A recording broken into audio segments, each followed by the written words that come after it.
আসসালামু আলাইকুম। 15টি গ্রেডে নবম পে স্কেল কার্যকর ঘোষণা ও পেনশনারদের শতভাগ ভাতা বৃদ্ধি আজ থেকেই। তো ইতিমধ্যে এই বিষয়ে নতুন একটি প্রতিবেদন প্রকাশ করেছে প্রথম আলো পত্রিকায়। আজকের এই ভিডিওটিতে আমি প্রথম আলো পত্রিকার এই প্রতিবেদনটি নিয়ে বিস্তারিত আলোচনা করতেছি। আপনারা অবশ্যই ভিডিওটি দেখার শুরুতে এই ভিডিওটিতে একটি লাইক এবং চ্যানেলটি সাবস্ক্রাইব করে পাশে থাকা বেল আইকনটি অল করে দিবেন। দীর্ঘ প্রতীক্ষার পর সরকারি চাকরিজীবীরা পেতে যাচ্ছেন 15টি গ্রেডের সুবিধা। প্রাথমিক পর্যায়ে 12টি গ্রেড রাখার সিদ্ধান্ত নেওয়া হলেও পরবর্তীতে অন্তর্বর্তীকালীন সরকারের নির্দেশে তা পরিবর্তন করে 15টি গ্রেড রেখেছে পে কমিশন। পে কমিশনের চেয়ারম্যান জাকির আহমেদ খান স্পষ্টভাবে একটি চূড়ান্ত তালিকা প্রকাশ করেছেন। এই তালিকার মধ্যে সরকারি চাকরিজীবীদের বেতন সর্বনিম্ন 35,000 টাকা নির্ধারণ করা হয়েছে। অপরদিকে যারা কর্মকর্তা আছেন মূলত প্রথম গ্রেডে বেতন থাকছে 1,35,000 টাকা। বর্তমান সময় এই সিদ্ধান্তের ফলে সরকারি চাকরিজীবীদের মধ্যে আনন্দ সৃষ্টি হয়েছে। শুধুমাত্র নবম পে স্কেলের মাধ্যমে বেতন বৃদ্ধি নয়, বরং সরকারি চাকরিজীবীদের জন্য থাকছে বিশেষ ধরনের ভাতার সুযোগ সুবিধা। নবম পে স্কেল বাস্তবায়নের সঙ্গে সঙ্গে সরকারি চাকরিজীবীদের জন্য মহার্ঘ ভাতা সহ অন্যান্য ভাতা যুক্ত করছেন পে কমিশন। বাংলাদেশের প্রতিটি সেক্টরে সরকারি চাকরিজীবীরা যেভাবে দাবি জানিয়ে আসছিলেন, ঠিক একই পদ্ধতিতে সকলের দাবি গুরুত্ব সহকারে বিবেচনা করে মেনে নিয়েছেন প্রধান উপদেষ্টা ও পে কমিশন। পে কমিশনের নীতি হলো যেভাবেই হোক বৈষম্য দূর করতে হবে। বৈষম্য চলাকালীন থাকলে সরকারি চাকরিজীবীদের মধ্যে দিন দিন সমস্যা বৃদ্ধি পেতেই থাকবে। তাই সকল বৈষম্য দূর করে নবম পে স্কেল বাস্তবায়ন করা জরুরি একটি পদক্ষেপ হতে পারে সরকারি চাকরিজীবীদের জন্য। অর্থ মন্ত্রণালয় থেকে একজন ঊর্ধ্বতন কর্মকর্তা ইঙ্গিত দিয়েছেন, আগামী অক্টোবর মাসের শেষের দিকে একটি প্রতিবেদন জমা করা হবে।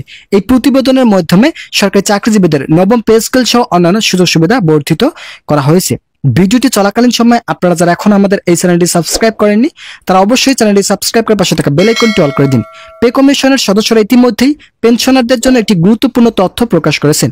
পেনশনাররা যেহেতু সরকার এবং সাধারণ জনগণের জন্য কঠোর পরিশ্রম করেছেন, তাই তাদের জন্য বর্তমান দ্রব্যমূল্যের ঊর্ধ্বগতি বিবেচনা করে বিভিন্ন সুযোগ সুবিধা বৃদ্ধি করা হয়েছে।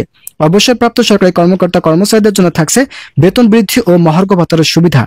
যেহেতু সরকার নবম পে স্কেল বাস্তবায়নের সঙ্গে সঙ্গেই বিভিন্ন ভাতা সংযুক্ত করতে যাচ্ছেন, সেক্ষেত্রে পেনশনারদের জন্য অতিরিক্ত সুযোগ সুবিধা বৃদ্ধি করা হবে, যাতে একজন সরকারি কর্মচারী স্বাচ্ছন্দ্যে জীবনযাপন করতে পারেন। প্রধান উপদেষ্টার নেতৃত্বে সময়ের আগেই নবম পে স্কেল বাস্তবায়ন সহ সকল ভাতা বৃদ্ধি করা জরুরি সিদ্ধান্ত গৃহীত হয়েছে। অর্থবিদরা বলছেন, সরকার সরকারি চাকরিজীবীদের নবম পে স্কেলের মাধ্যমে বেতন বৃদ্ধি করতেছে। সত্যি এটি নিঃসন্দেহে একটি ভালো কাজ। তবে সরকারকে অবশ্যই বাজার দর ব্যবস্থা নিয়ন্ত্রণ রাখতে হবে, যাতে সাধারণ মানুষের জীবনযাত্রা মান উন্নয়নে ব্যাহত সৃষ্টি না হয়। যেহেতু 2015 সালে যখন অষ্টম বেতন স্কেল চালু করা হয়েছিল, তখন আপনারা অবগত আছেন বেতন বৃদ্ধি করার সঙ্গে সঙ্গে বাজার দর ঊর্ধ্বগতি হয়েছে। এতে সাধারণ মানুষের জীবনযাত্রা উন্নয়নে ব্যাপক ক্ষতি হয়েছে।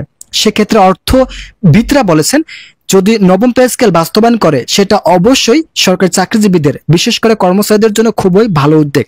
তবে সরকারের উচিত যেভাবেই হোক বাজার দরকে নিয়ন্ত্রণ রাখতে হবে।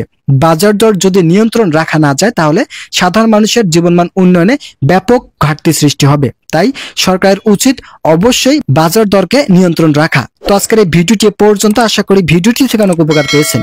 যদি উপকার পেয়ে থাকেন তাহলে অবশ্যই চ্যানেলটি সাবস্ক্রাইব করে পাশে থাকা বেল আইকনটি অল করে দিন।